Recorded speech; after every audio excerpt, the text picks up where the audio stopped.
everyone, and welcome to the OnlyLandFans show. My name is Kendall Lejeune, and our guest today is Trevor Probandt. Fifth-generation Texas rancher and third-generation land investor, Trevor Probandt was born and raised on a cattle and sheep ranch outside of San Angelo, Texas. He is a full-time investor who focuses on value-add plays and is working almost exclusively on market deals. Trevor's family has bought and sold over 50,000 acres of land since the early 1990s. Trevor, thank you so much for joining us. How are you today? Good, man. Doing awesome. Actually, I'm in Blue River, Colorado. My wife and two kids came up here for a month, so we're getting out of the Texas heat. I love it. Yeah, Texas is just. I'm in the Austin area right now, and it is just baking right now in the sun. Yeah. So Yeah. I definitely get that. I hope you have an Yeah. incredible time in that cooler weather, man. Yes, sir. Yeah, no, it's been great. I did a Leadville marathon up here, and I'm not a runner, but I set a goal for myself in January and ended up doing it. So that was awesome. And then we just been hanging out. But yeah, I grew up on a cattle ranch outside San Angelo, Texas, in Tom Green County. Went to a little bitty school. There's 30 people in my grade. Like it's small school, right? Awesome. Yeah, but grew up on 4,800 acres. Used to have a bunch of country west of Angelo. Then in 92 or 93, my family did a 1031. And then in 91, I think, is when they kind of first got big into buying and subdividing, right? And so our whole family's deal has been buy by the ranch and sell it by the pasture. And why that is because, unfortunately, the ability to produce a living income through animal husbandry, meaning raising stock, is just about disappeared. So what these ranches, these big ranches and things like this were made for, they were corporations or businesses that families used, right, to pay for their wages and things like this. I still remember when I was 12 or 13 and we were shipping calves. And anybody knows what that's about. It's in the fall, you ship calves and you send them to market and everything.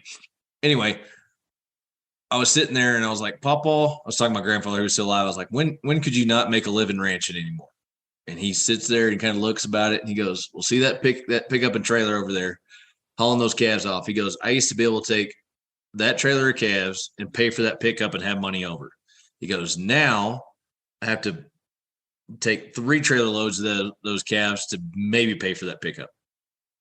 So as a primary producer, the valuation as a primary producer, or at least in ranching country, things like this, maybe not in the Midwest with farming and some of this stuff, but as far as ranching country, it decoupled the price for that kind of stuff, decoupled a long time ago when it came to agriculture.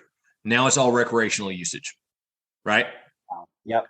So at least what I specialize in is 10 acres and above residential lots, and then up to 2, 3, 4, 500 acre recreational hunting properties. Wow. Okay. So that's what I do. I take big ranches and subdivide them. A lot of people say, oh, that's terrible. Well, guess what? I'm part of that family, right? I understand exactly. We've had to sell off part of our stuff just because it didn't make sense, right? Like the financially doesn't make sense. Right. So what's interesting though is when people are like, well, you are a land fragmenter. You don't believe in this. I can't believe you took all this history of this place and everything else. Well, guess what? They used to be giant ranches at one time. And every time a new generation comes through, it gets subdivided. And every time it comes through, it gets subdivided again. And here's one thing that nobody understands. If I can't buy 3,000 acres as a normal human being, right, in Texas, right, 3,000 acres, especially even in West Texas, that's multiple millions of dollars, right? Much less anything around Austin. Right. So, yeah. but if I can come in and buy 200 or 300 acres or 400 acres, I will care more about that 200, 300, 400 acres, that little small chunk of what that might have been 2,000 acres. They will care more for it and put more resources towards that than they ever did in 4,000 acres. You just can't. And so the actual utilization and the production on most of that country is actually higher than when it was a big place. And that's something people have no concept or understanding of that. Yeah, that you said so many incredible things in that, and just kind of like talking us through a little bit of your history. But the thing that stuck out the most to me is that you are coming from a position where your family business really had to pivot, right, in order to be able to survive. And so, Yep. from a business owner and entrepreneur, I can understand that. I respect that so much. And so, talk to us a little bit about what that pivot was like. Talk to us about what the process was like, what types of mindset shifts you had to go through in order to make that change. Well, and I can't speak for like my family, right? Like that's just something that made sense to them, one way or other. But here's my problem. I want to be an orthopedic surgeon, right? I didn't want to do this kind of stuff. I went to school at Texas Tech. I followed everything, took my MCATs, got into 2 schools that weren't the best schools. That was my fault because I didn't. Anyway, long story short, I filled in all my paperwork on the deadline. Well, everyone else has already filled out their classes. Anyway, long story short, ended up not doing that. And then I got into real estate and I was like, well, all the rich people use, they own apartment complexes. They own commercial deals. I was like, I don't want to do land, right? Like Right. that's not what rich people do. And it took me, unfortunately, right? And I had put a little money here and there with my dad and uncle, when I was still working. I was actually working in the oil field I wasn't one of the owners, but like the right-hand man, a company that we started with 6 of us and we ended up with like 210 of us. Right. Wow. Like, so we had this explosive growth on the road all the time, airplanes, building relationships with these high level corporations, all this other stuff. And so I was too damn busy. I had kids and wife and everything else. And so in 2015 or maybe it's 14, is when my dad and uncle, they got done doing a deal. We put a little money with them. And he's like, man, we got to go find another one. And I was like, well, why can't we do like cash flow off of land? Right. And he goes, well, they've been doing that in West Texas since dirt was new. Right. And because they keep selling the same dirt to new people all the time. Right. With the owner finance stuff. And so that's when I went on this rabbit hole of Googling, hey, how do you owner finance land? And found, what was it? Mark Podolsky. Right. And you start kind of diving through some of that stuff. And I spent a couple of years and bought a bunch of notes or bought a bunch of properties and turned them into notes and everything. And finally I was like, why the hell am I doing this?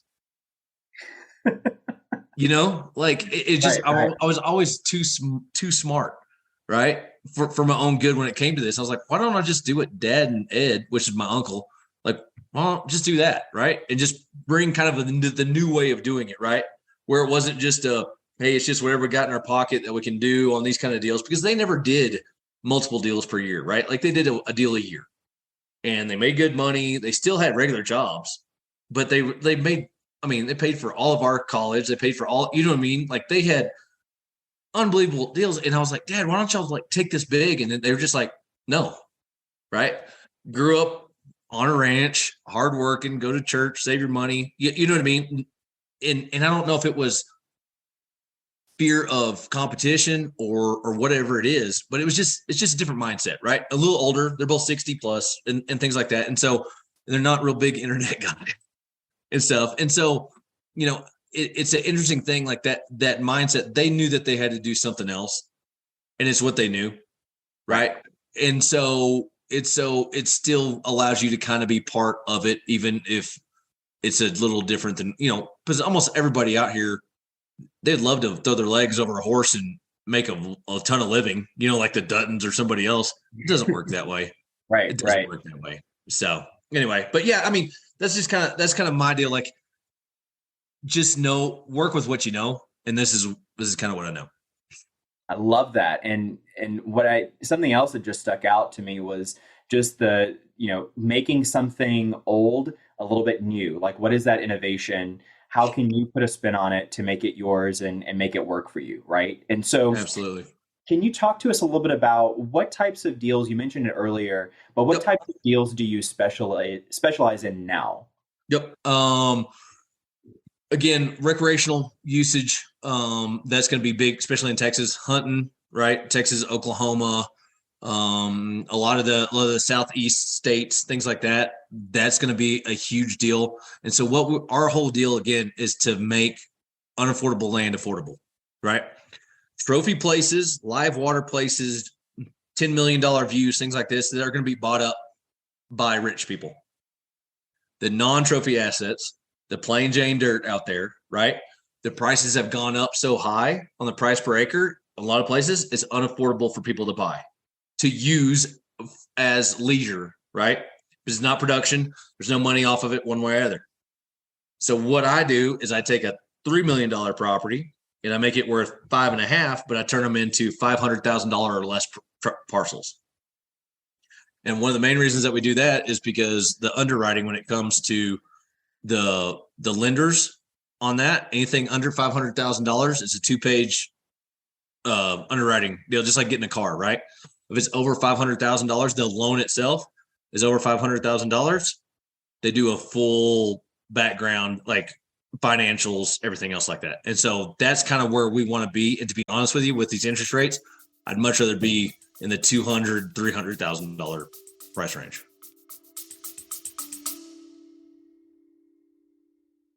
Hey, land fans, looking for your tribe of serious land investors?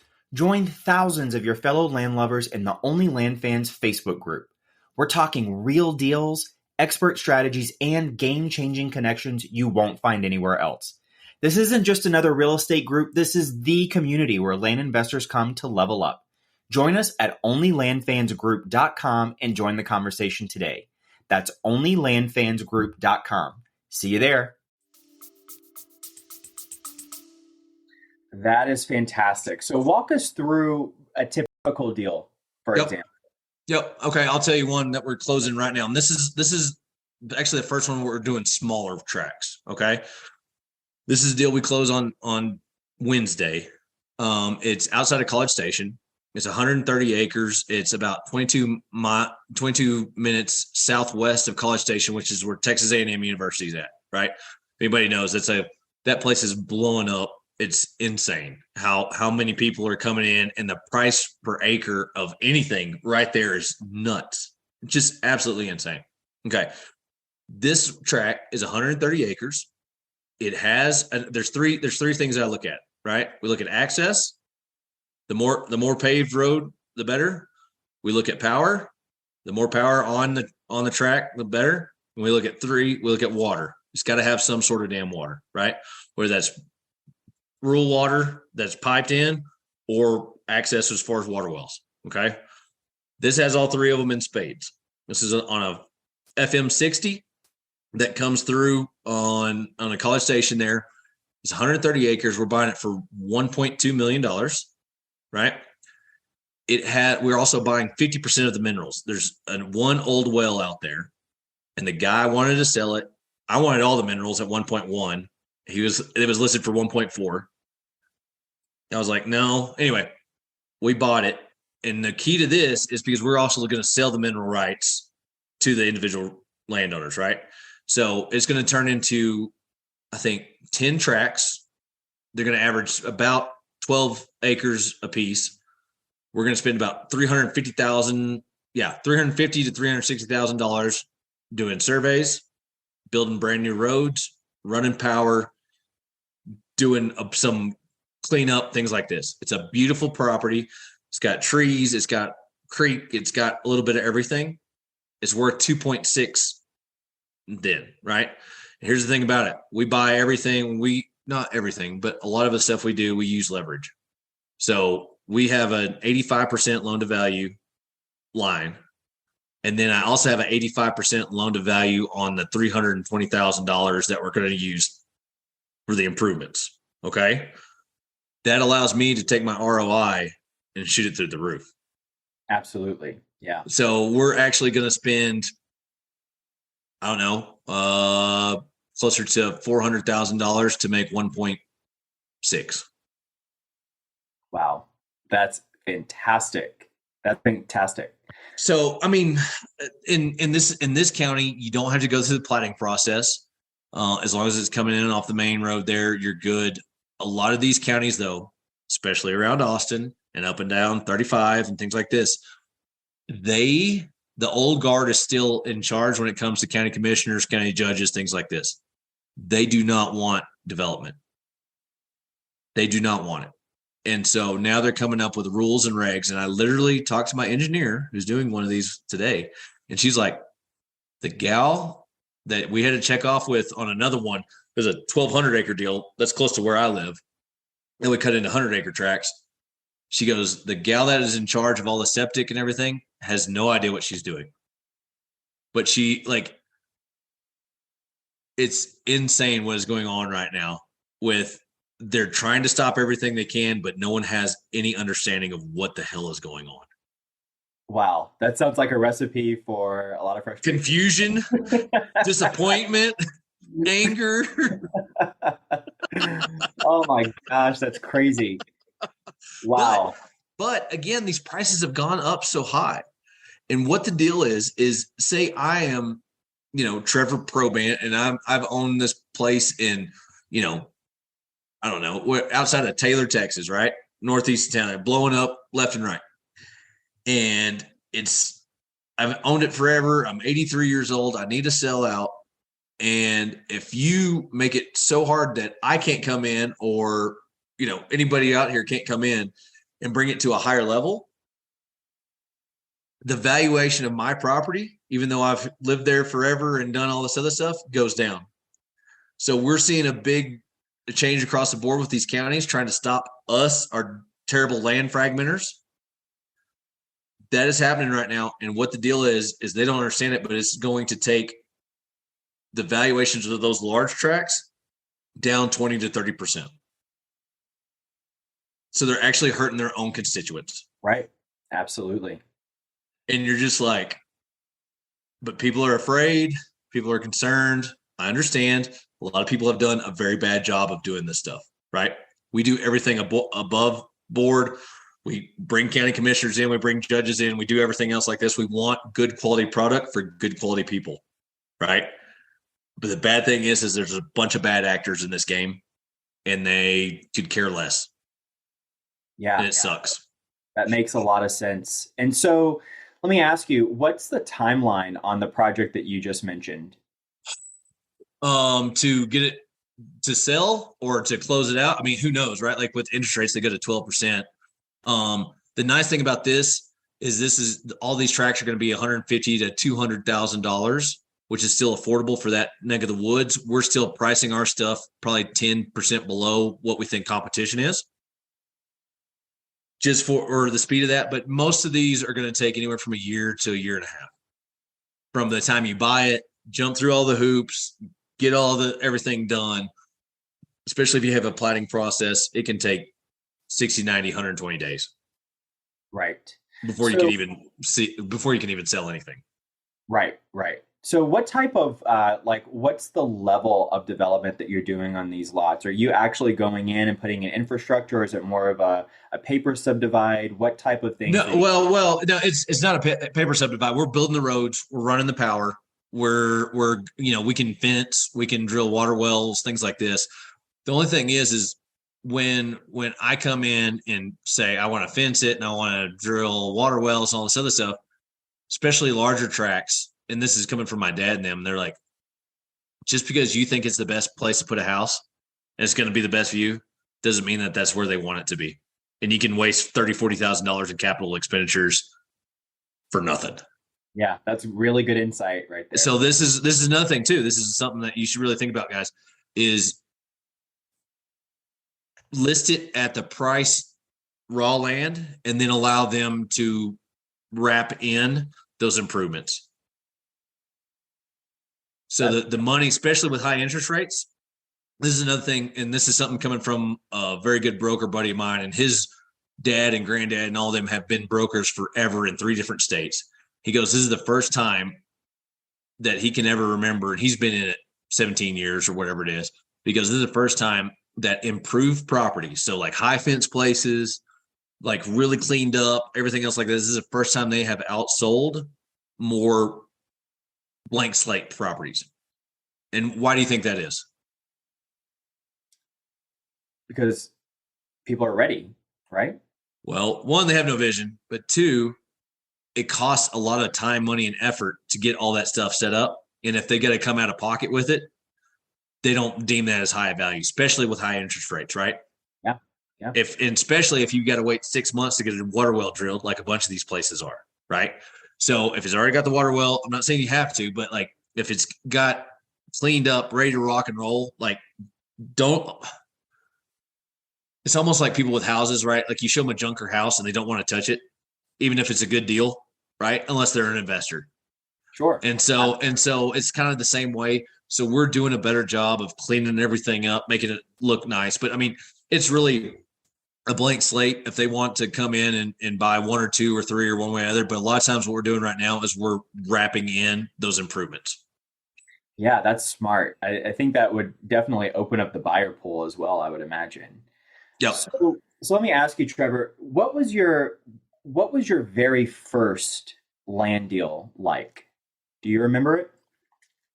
Yeah, it was actually on the other side over here. It was in Park County, Colorado. It was some stuff that I had done, like, the whole send out mailer stuff. Yep. And then here and then in Coconino County, Arizona. And I still like doing some of those larger tracks and things like that. But like, again, you couldn't believe it. Like you send letters out, and you're like, oh, well, this is silly. I don't think anyone's ever going to sign this stuff. Right. And it was weird because the guy did not have a car. He like sent it back to me, mailed it back to me, but he was like a fall down drunk. And so he got the guys that lived in the trailer next to him to drive him to the title company so I could buy the thing. Wow. And I didn't have any idea, right? Like I didn't, once I bought it, then I sent somebody out there to take pictures, and there was like an old trailer house, just stuff everywhere. And so I was like, oh my God, I'm so screwed. Right. And then, so he took great pictures. I mean, the great pictures of shit, but like, it was great pictures. And the guy, and I posted it. It was outside of Snowflake, Arizona. And I guess it's a pretty hot place. And I posted it. I bought it for like $5 and I posted it for like 15, and phone just melted. And this is when Craigslist and everything was going big, just blew up. And I made like 8-10 grand or something like that on the deal. And I was just like, holy crap, this is the best thing ever.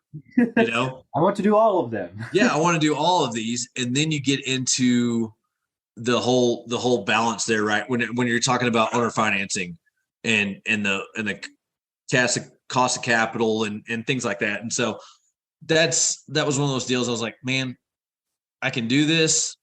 I don't like this nearly as much as I like talking to people about hunting properties. Got it. Yeah, that makes a lot of sense. And that's really like, I've got my own real estate license. And so I get paid to buy stuff. I get paid to sell stuff. I list my own stuff a lot of times, or I get a percentage off of that. Like, yeah, I think I made like $87,000 this month just on commissions. Right. And so that, instead of trying to force yourself to do stuff, like I have no desire to have 15 VAs and to do all this stuff. I'm not a volume person. I'd much rather go after the big fish, right? Even if it takes a little longer to catch them. That's just me. Yeah, no, I love that because it sounds like what your lane is and what you like doing, and you lean into it, and then it doesn't feel like you're fighting the resistance or anything like that. So for sure. So let me ask you this: that first lot, what do you remember? What size it was? 40 acres. Got it. So going from that 40 acres, which, by the way, 40 acres for, what did you say, $5,000? Yeah, yeah, it was. But again, it was 2015 or whatever it was, right? Like, yeah. Wow. So doing a deal where it's relatively low market value to jumping into these million-dollar, multi-million-dollar deals, that had to have been met with some type of at least caution or anxiety a little bit. So talk to us about that. What was that transition like moving into larger deals? Well, here's the thing. That's what you got to understand about this. Like it's a team sport, right? Like no one does these by themselves. And if they are, I mean, they may be, but for the most part, you got a banker, you got a surveyor, you got an appraiser, you've got investors, I mean, there's so many, you got brokers, you got all this other stuff. So actually doing a lot of these big deals, I sleep better on them than I do buying my first smaller property in a market I don't know. Right. Yeah. Like that's the deal. And here's kind of a rule of thumb that we play with all the time is if you can add 50% or more per acre, meaning if I can buy it for and I can $2,000 an acre and I can like very conservatively sell it for $3,000 an acre, it usually, as long as there's not too much CapEx, you can usually jump on that. Right now, I'm not trying to buy anything that I can't almost double my value, force appreciation on it. That's hard to find. And you're going to make a ton of offers, right? Like you're going to make a ton of offers. You're going to talk to a ton of people, lots of stuff about that. But if you can do that, I mean, the sky's the limit for you, right? So nice. So, but like again, yeah, it is nervous, right? And there's a lot more paperwork and headache and all this other garbage, right? There is. But I actually feel better about it because I can look at my banker and he's like, ain't no way in hell, buddy. Or, the appraisal comes in and it's like, no, that ain't it either. Or like on this one, appraisal came in literally, it might have been a bad thing because I actually met with the appraiser when I was out there meeting with the power guy and the road guy. And we had talked about, anyway, we met her and I was talking to her and she's like, well, what do you think this will be? And I was like, well, everything that we do, I think it's going to be $20,000 an acre, right? On the sell side, we're buying it for $8,500 an acre, right? On the buy side, plus minerals and things like that. Guess what the appraisal came in at? $20,000 an acre. Nice. I told my banker that whenever the appraisal came in, he goes, I did not hear that story. Do not tell me anything about that. That has nothing to do with anything. But it was one of those deals when you've done it enough, you know what it's going to be. Right. It's just reps when it comes to that stuff. But again, that's what I love about this. I was always a team sports guy. I was always that kind of guy, like always a team captain, always trying to bring other people up, always wanting to work together, because that's where I believe that the human beings are most effective is when they're working together as a team. Right. And so whenever I can do that, like this is my dream job. Like I'll do it till the day I die. Right. That's what I always joke about. I'll be 84 and die on my desk looking at a deal. Right. Because I really enjoy it. Right. And it's not just for me, but it's also because I'm providing value to investors, providing value to surveyors, providing value to water well guys and the guys that are in the field. And you know what I mean? That's where it really fits me. Like I'm going to go look at a deal in Durango tomorrow, right? It's a $6 million deal. Could it be worth 14 million with a couple $1 million of CapEx? We're going to find out. Right. And so I'm going to wake up at 4:00 in the morning, drive there, look at properties, come back, and then head back to Texas. But that's like living the dream to me. Yeah. Oh, that's what I mean? Yeah. So yeah. There's a lot of impact for a lot of different people involved, especially on these larger deals, like you mentioned, that you're working with a team. I mean, in so many different perspectives, it's a win-win for so many people. Yeah. That's it's awesome. Right. Like it's really awesome. And I can pay, a lot of times I can pay market value, or I can pay close to market value. Right. So I'm not beating everybody down, Right.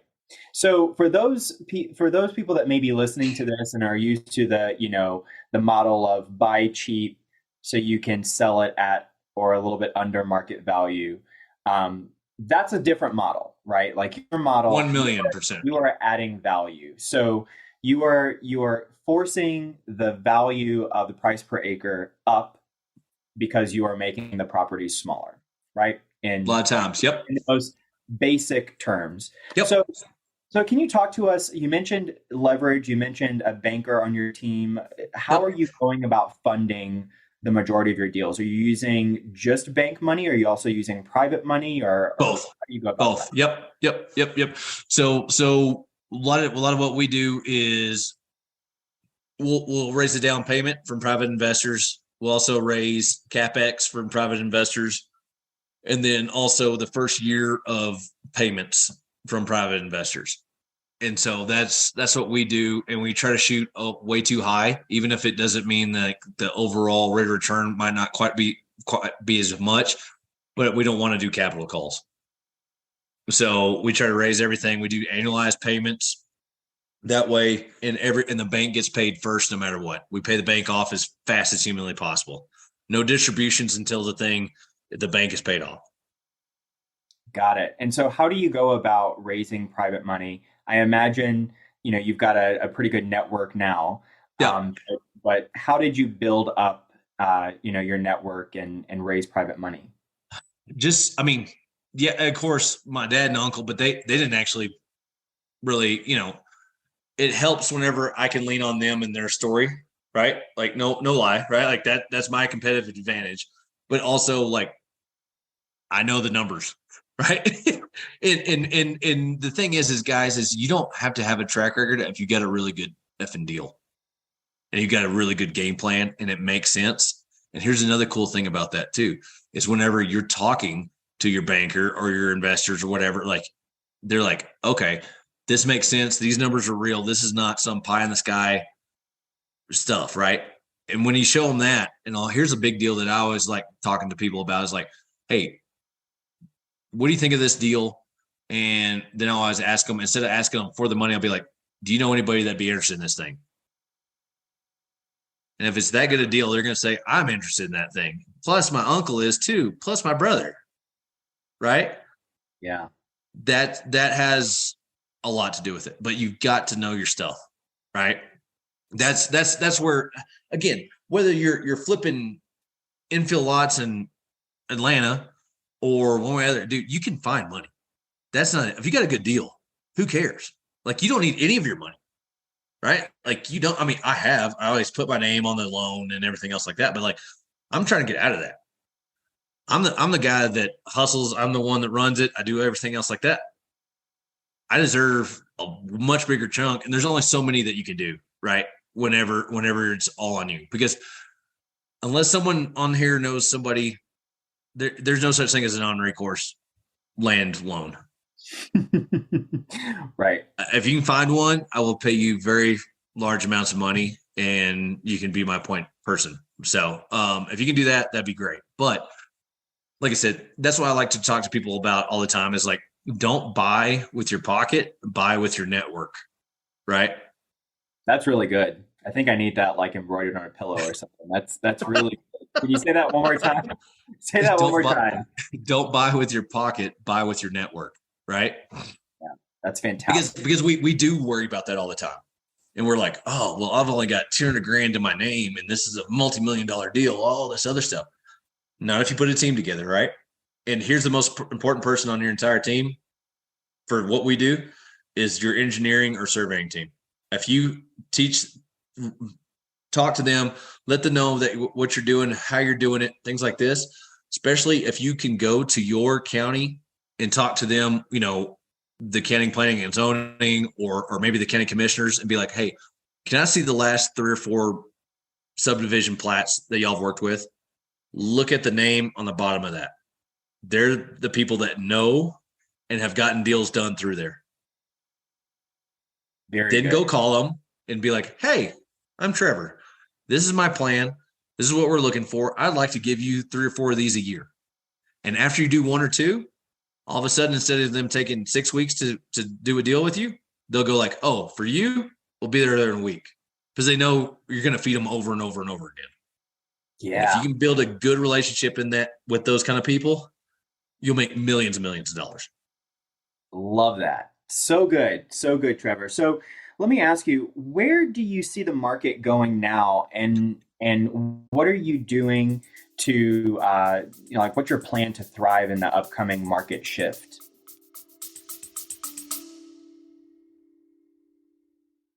Listen up, land fans. This is huge. We're bringing you the one and only Pace Morby, star of A&E's Triple Digit Flip and the mastermind behind $450 million in real estate deals. He's coming to our virtual meetup on Thursday, December 5th to share how he's applying his creative financing genius to land deals. Head to olfmeetup.com to save your spot today. That's olfmeetup.com. This is the kind of opportunity that changes everything. Yeah, it's definitely slowed down for sure. Especially the larger recreational deals, right? With the higher, that's just all there is to it, right? Like a guy that wants to use it for going hunting, a $400,000 track, we're going to probably hold on to one of these, even though it's a really good deal, really good spot. I mean, we'll probably hold on to it longer than we wanted to, just because the interest rates are going up. So there's two different ways that we're doing this, right? We're bringing it down. Our average price per track is coming down. Okay. $150,000, $200,000 lots is kind of what we're looking at. So it'll be more of the 10, 20, 30, 40 acre tracks, to be honest with you. Also, the reason we do that is because at that price point, if you can force that appreciation on it, is you can also potentially talk to note buyers as another disposition, right? So they can either use a bank or you can do an owner financing deal. And if you may only get 80 cents on the dollar, but if you force appreciation the way you need to, you can literally sell that note the day it closes. Yeah, that's great. So that allows you a couple of different ways, right, to do that. Also, what we're doing, and this is something that as soon as we get back this next week, that I'm meeting with a couple of guys that you familiar with barndominiums, like the metal building houses and that they built out and all this other stuff. That's something that we're looking at doing on some of these smaller tracks, right? Making the improvements, because the ones with improvements sell like hotcakes. Oh, wow. Yeah. So that's what we're also looking at doing. And so that's what I'm trying to think right now is if I've got a couple of these guys, I'm gonna be like, listen, as long as it's within this much price, I will literally owner finance this piece of dirt to you, no money out of your pocket, Mr. Builder. You build the structure on it, and then whenever it sells, I get paid off. Very good. Yeah. That is the ultimate value to the builder and then also the buyer. Yeah. Yeah. That's really creative. I like that a lot. So it's win-win, dude. Make everything win-win, man. It's weird. You can make a lot of money when everyone wins. Hell yeah. So let me ask you, Trevor, exactly like when you're buying these properties, do you ever buy these properties on terms or is it usually always cash? I have not done that. And here's the deal, right? Yeah. Because are you talking about like you would buy them owner finance, make the improvements, and then sell them owner finance on a wrap? Or would you just sell them out cash wise? Sure, either one. I mean, here's the thing about it. For cash wise, that's fine. If you're going to wrap it, I don't like the feeling for the landowner themselves are great, but the actual end buyer, if I default on my stuff, they default and it goes back, right? And so it actually puts the land end buyer at risk. And I know there's some people that teach this stuff. I don't like it.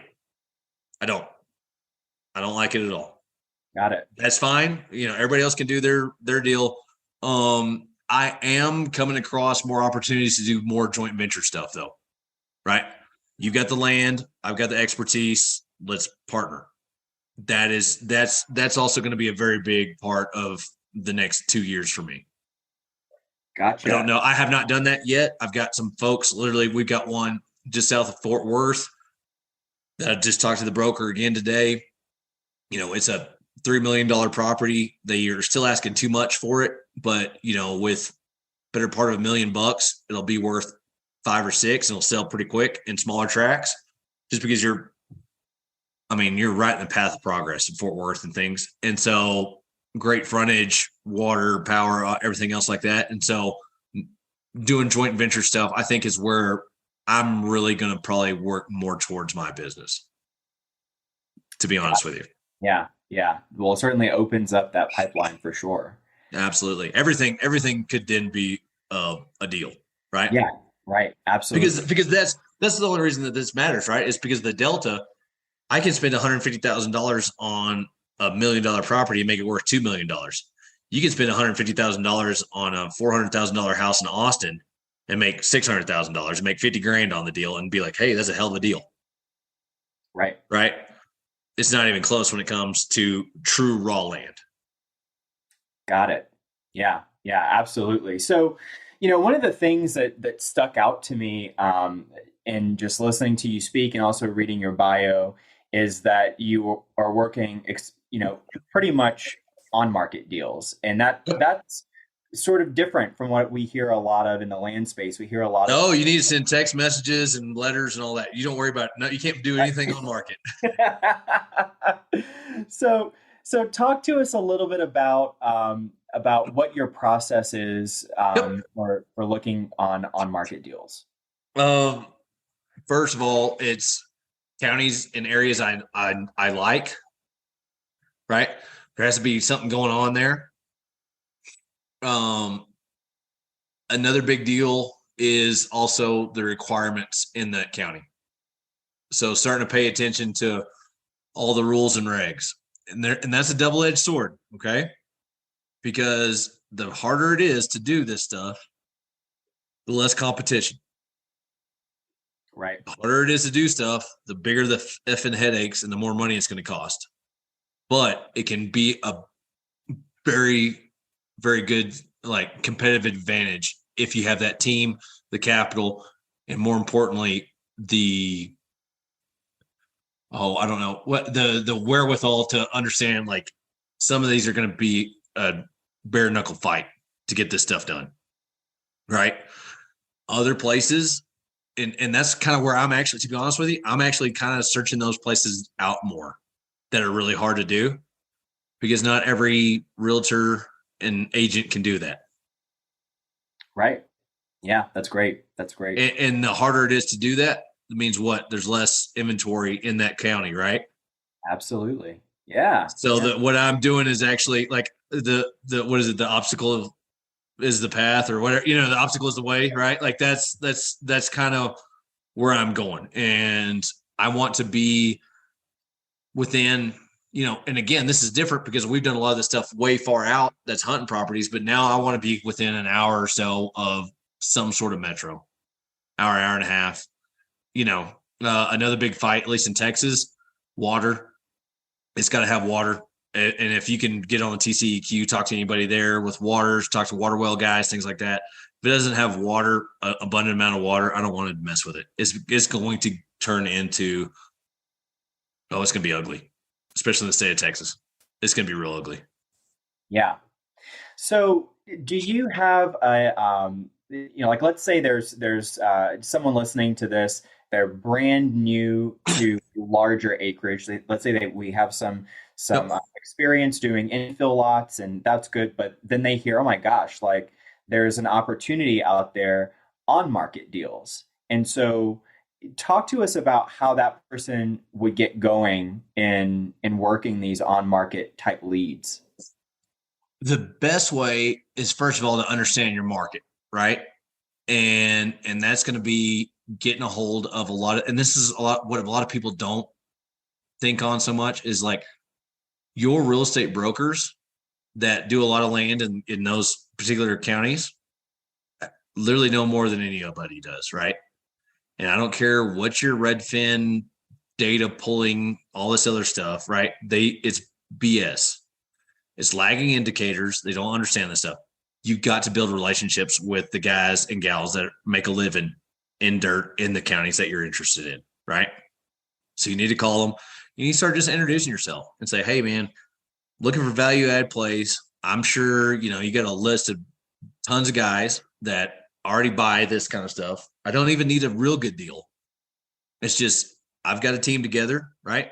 I use so-and-so, just like we said, I use SKJ engineering, right? They'll know who it is in those areas, right?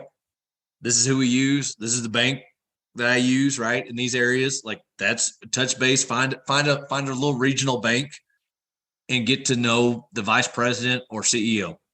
Don't go to Wells Fargo or Bank of America or any of that garbage. Do not do that. You want to walk into a lobby and they're like, "Oh, Trevor," right? Like that's what you want to be able to do. You start using those names, you drop those names, so you automatically have a little credibility, right, with those brokers.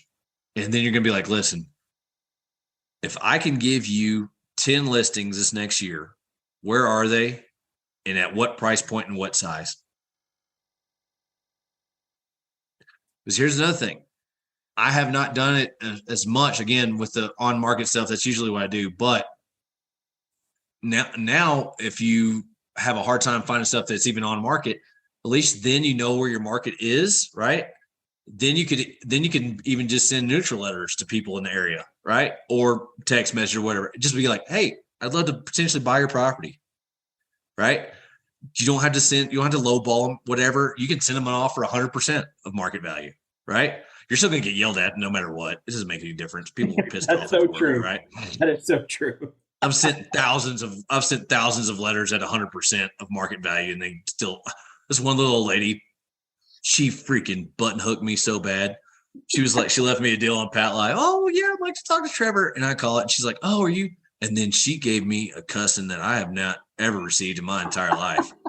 And I was just like, ooh. You hit our buttons, Trevor. I literally offered you like $200 more per acre than it was actually worth. But by God, I'm the asshole for sending anything. So I don't know, right? Yeah, like you'll make people upset either way. So either way, but yeah, you got to lean on these guys and gals that are the professionals, because here's the thing about it: if you're going to build a $200,000, $300,000, $400,000, $600,000 end product, you're going to use brokers to get it sold.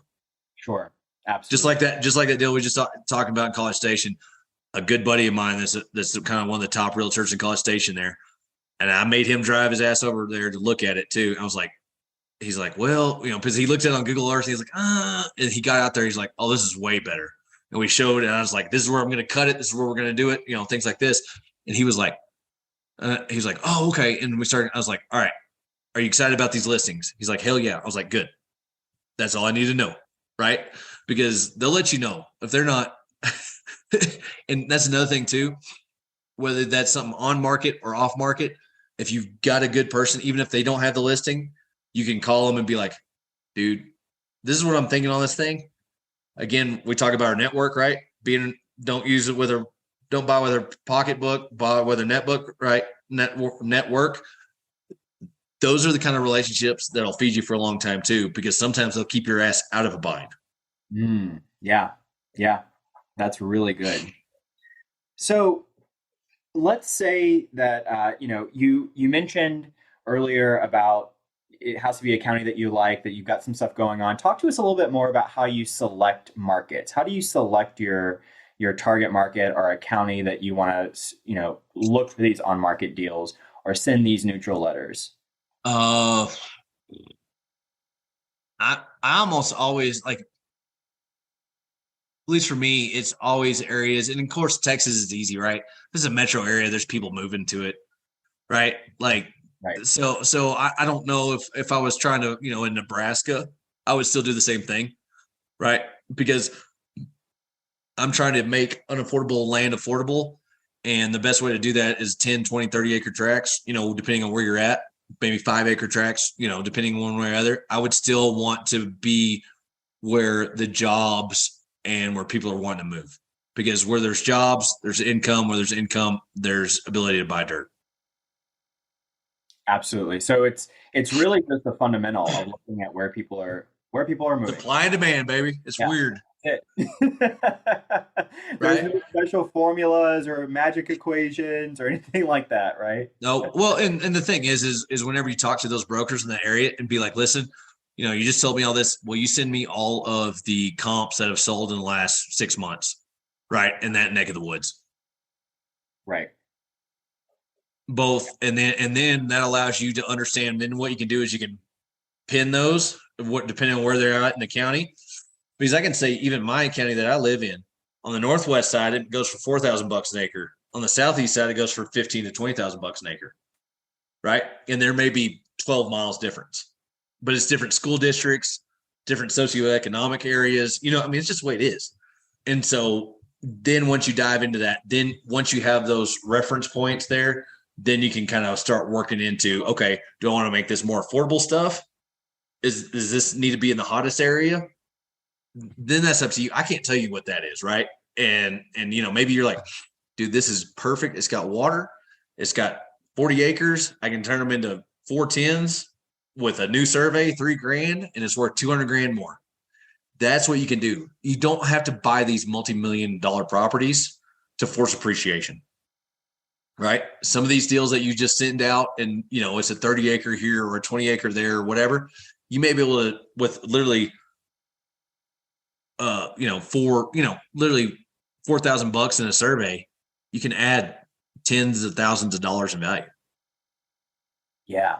Yeah. No, that's really, really good. So when you're talking about on-market deals, it sounds like you're making connections with these brokers, these local Yep. brokers, and they are sending you deals. It's not like you're going on to the MLS and like spending time scrubbing, or is there a component to your Dude, I don't have cool VAs. I don't have any cool programs. I don't have anything like that, right? Like I look again, the three pillars: access, water, power, right? Like if it's got those three, I'm interested in it. And if I can see the comps around it at whatever size that is, makes it that 50% or higher, I'm interested.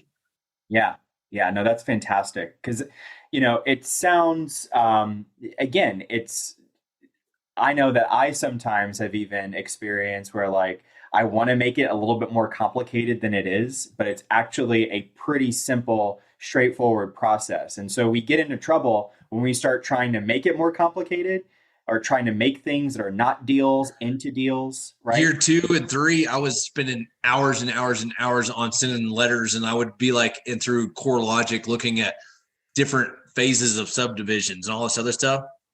And instead, I should just making damn offers and not worried about it. There you go. I've been there, right? Like Yeah, we've all been there, right? And absolutely. so I get it. I just do, right? Just Keep do. it simple. Just keep it simple, stupid. That's it. That's it.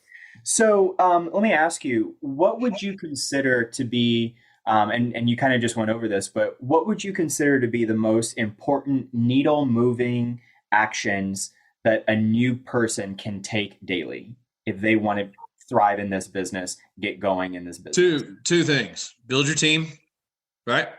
Surveyor, banker. Those are usually the main ones, right? Because everything and brokers, right? Touch base with your brokers a bunch, and then 2, make freaking offers. You'd be Excellent. amazed at what people will take. And even if they're asking too much, make an offer. Send them your underwriter. This is why I made the offer this way. Got it. I bought 3 deals in the past year and a half or so. One was like 700,000, one was 500 something, and the other one was 300 and some odd thousand, all below ask price. You don't know. Sometimes Right. the ones that have been listed, they're too high. No one ever makes an offer because they're Right. like, oh, that's way too high. Who gives a shit? So are you doing initial underwriting on all of these deals, or is there like a quick, temp check that you can send out? Like, let's say, I don't know, just picking a number, 50% of list price, just to see like what the temp is on that seller. Yeah. Usually I know, like, if you're looking at those areas, right? Like we've already done the homework, right? We know, hey, the 10s are going to sell for 20 grand an acre. If I can find anything, close to $10,000 an acre or less, that's got some sort of water and power, I'm interested in making an offer. Great. Yeah, that's really good. And here's another thing too, guys. Like, sacrifice the option money, right? Sacrifice the option money. If it means that, like now I'll send $30,000 earnest money checks into title companies with um $2,000-3,000 option periods, just to be like, I'm serious. And here's another thing. When you're making those offers, if you can have that banker send you a approval letter, which just means, hey, and the thing is that they're not going to ever say, yes, we guarantee that we're going to buy this thing, but you can be like, yes, these guys are serious. We're, one way or other. It's a little 2 lines, right? Throw your earnest money, throw a grand or 2 of option money, give yourself a week, 2 weeks of due diligence. If you have to, you burn 2 grand and move on. Got it. Like, Yeah. make Yeah. the damn offer.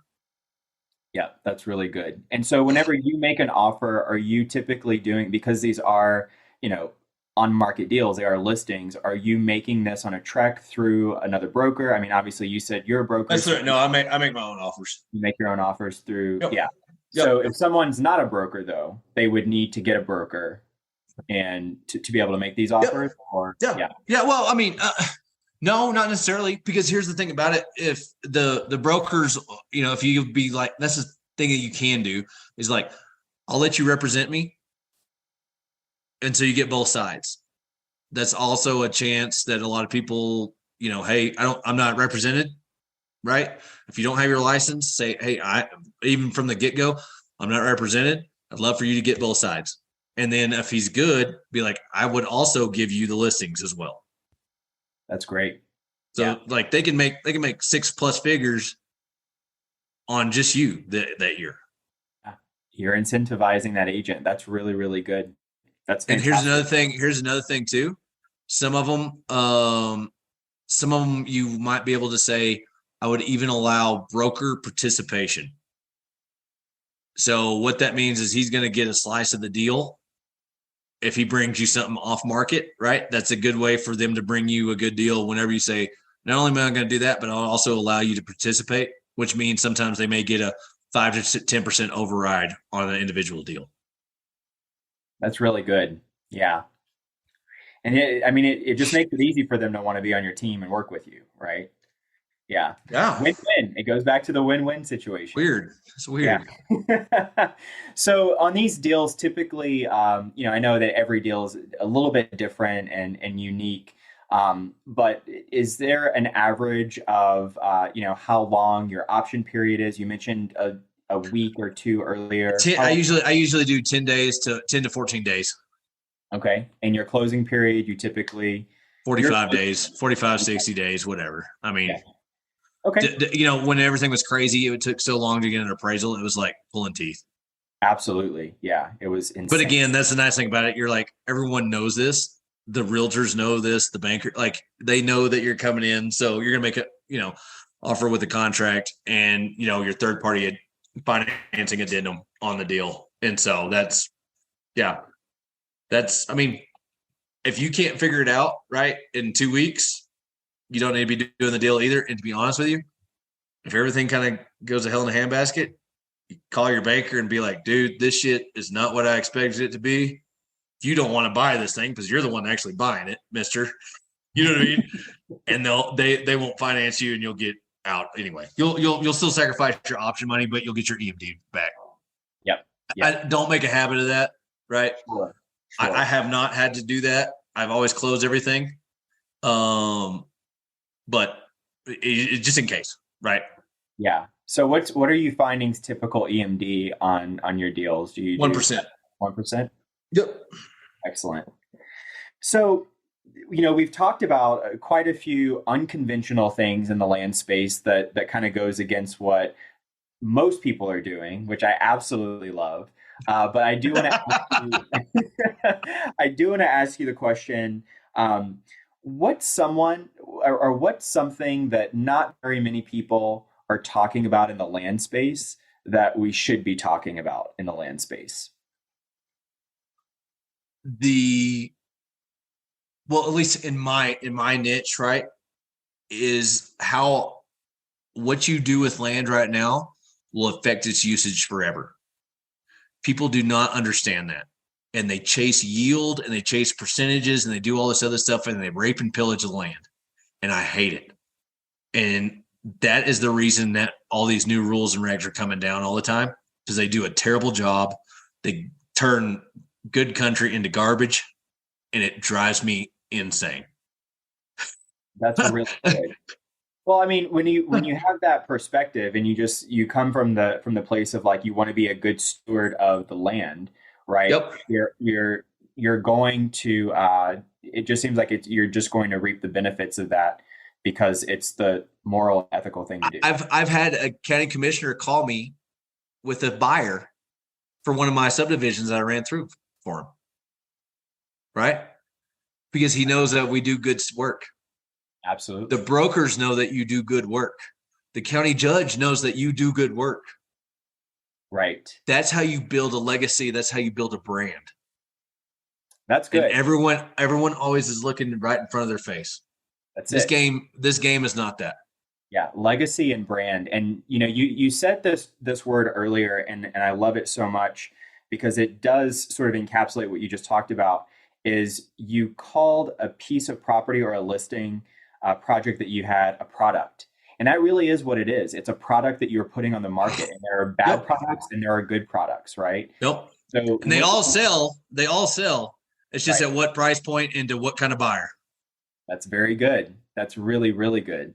And so you mentioned you do work with brokers on the dispo side of these things. Is there any other type of dispo strategies that you like for your particular end buyer, or is it just get it listed on the MLS and it goes? Yep. Yep. Absolutely. Hold their feet to the fire. Hold their feet to the fire. Make sure that they're following up. Right. If it takes them 2 or 3 days to call you back, it takes a lot longer for them to call leads back. Fire their ass. Quick. Real quick. Yeah, that's awesome. So, Trevor, what would you consider to be your superpower?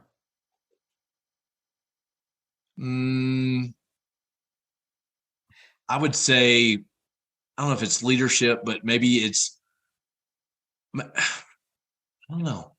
I'm very, very good at building relationships because I'm extremely open and honest with my own, right? And that comes from sales. That comes from being captains of teams and all this other stuff. I think I can connect with damn near anybody because I genuinely care.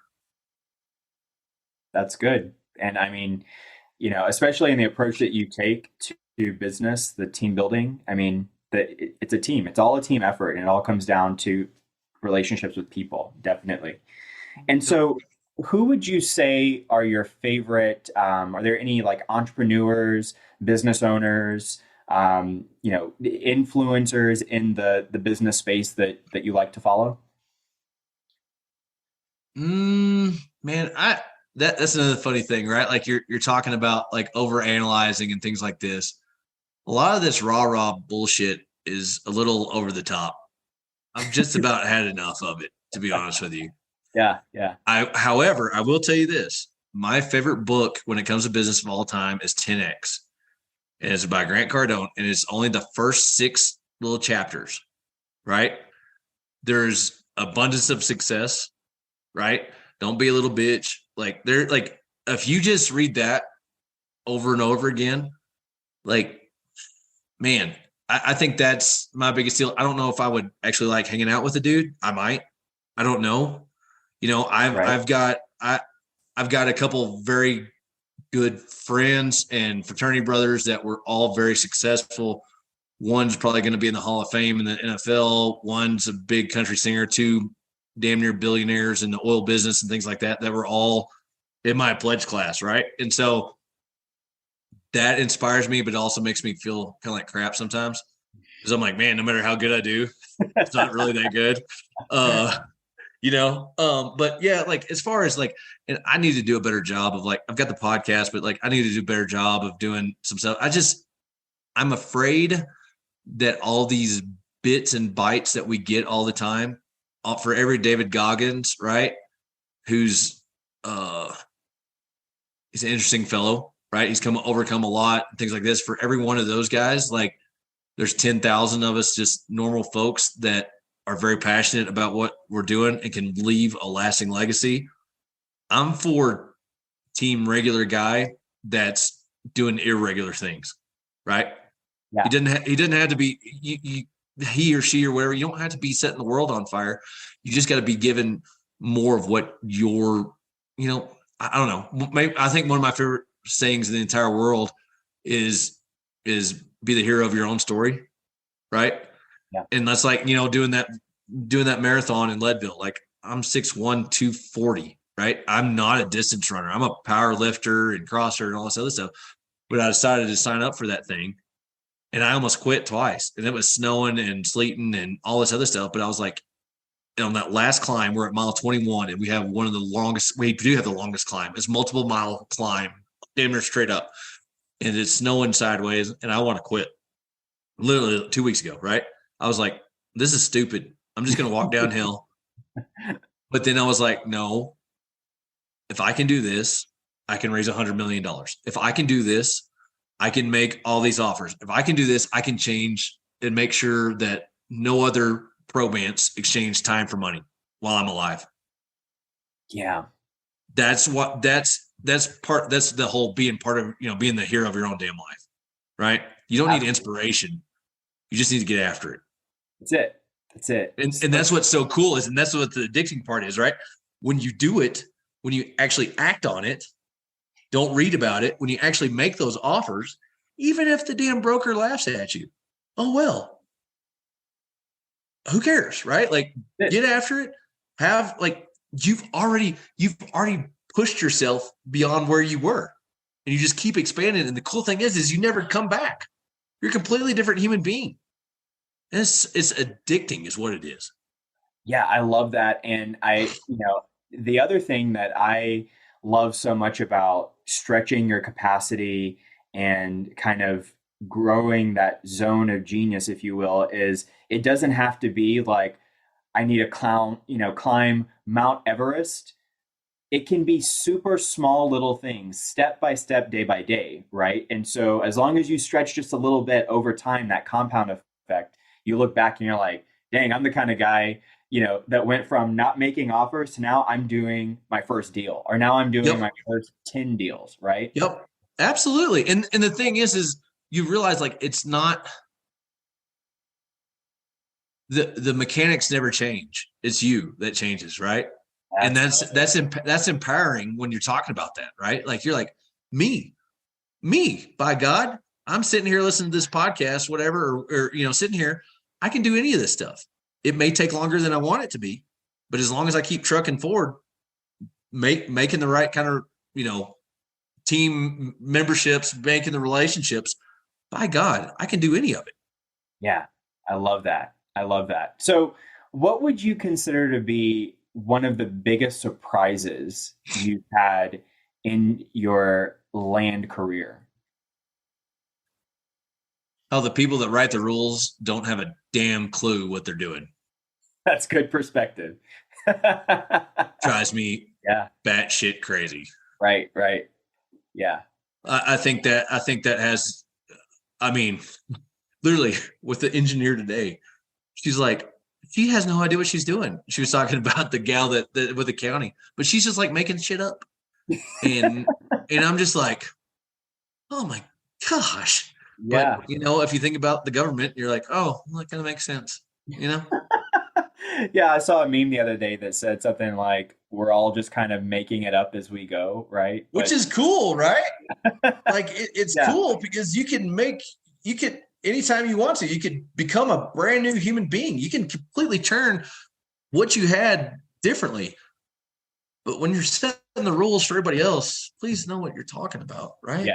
Yes. But anyone who knows what they're talking about is not going to work for $40,000 a year and deal with all the headaches. That's exactly right. That is exactly right. Oh gosh, I could talk about that topic with you forever, but for the sake of time, I do have to push on. But I would like to know if you could go back and tell yourself 3 pieces of advice when you were a newbie, what would they be? Don't be so smart would be the big one, right? Act. Don't read. Don't do this stuff because you'll learn a million times more by doing. Right? I mean, we all get to there, right? Analysis paralysis, that's just part of it. The next thing is you don't have to do it by yourself. This is a team sport. And the third one would be invest in yourself, whether that is a coaching program, whether that is because I've got Bosch, Podolsky, I've got Land Academy. I got a bunch of them, right? And the same thing is like I went to Wholesaling Inc. deal in Arizona in April. I didn't learn anything from the individual speakers, but we had tons and tons of guys out on kind of in the back and talking all this other stuff. Had some like perspectives, and I'm just like, bam, holy crap. $1,500, that's going to make me millions of dollars over the next 20, 30 years, right? Yeah. Get in there. And then also, like I said, be part of groups, organizations, trainings, whatever it is. That's not an expense. That truly is an investment. I know that sounds cliche as hell, but it's the truth. Absolutely. I could not agree with you more. I think that, for me, it was remarkable the amount of growth and perspective shift. And we were talking about that stretch earlier, just in how much your brain can stretch when you get into masterminds or get around other people that are doing 10x the things that you even dreamed of doing.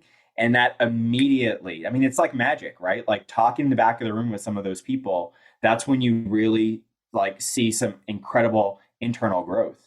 Well, and you also realize like too, they're just as full of shit as me. Yeah, absolutely. Absolutely. You know what I mean? Like Yeah. it brings a realness to it that you're just like, oh, okay, this dude, I can do it, right? Or this gal, I can do that too, right? She's I human have to too. pay. I have to pay the price, but I can do it. If Yes. they're there, I can be there. Absolutely. They're human beings just like we are. Yeah. Absolutely. Absolutely. That's fantastic. So, I just want to thank you so much for giving to us today. You've been super generous with your time and your experience. How can we give back to you right now? What resources or connections are you looking for currently? I mean, right now we're staying awful busy.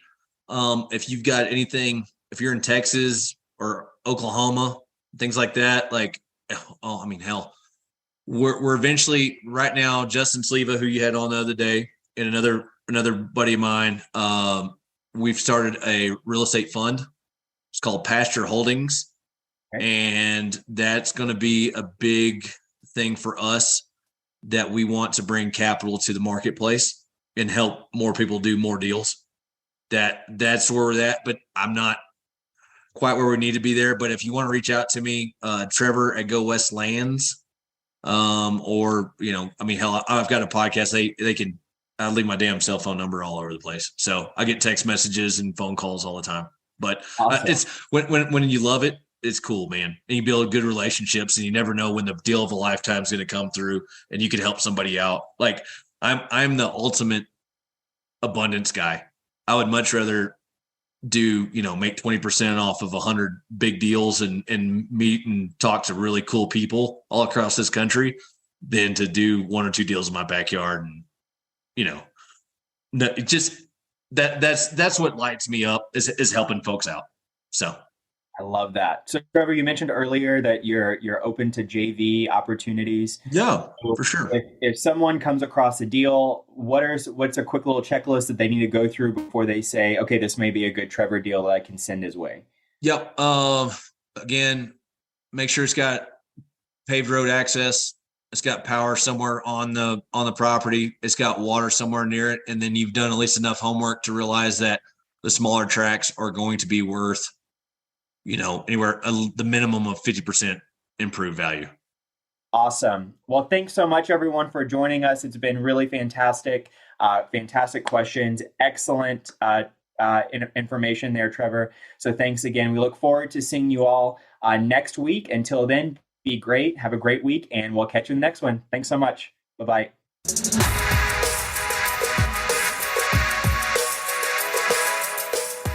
If you're interested in hearing from other seven-figure land flippers about how they've started and run their businesses, then join us at OnlyLandFans.com. Looking forward to seeing you there.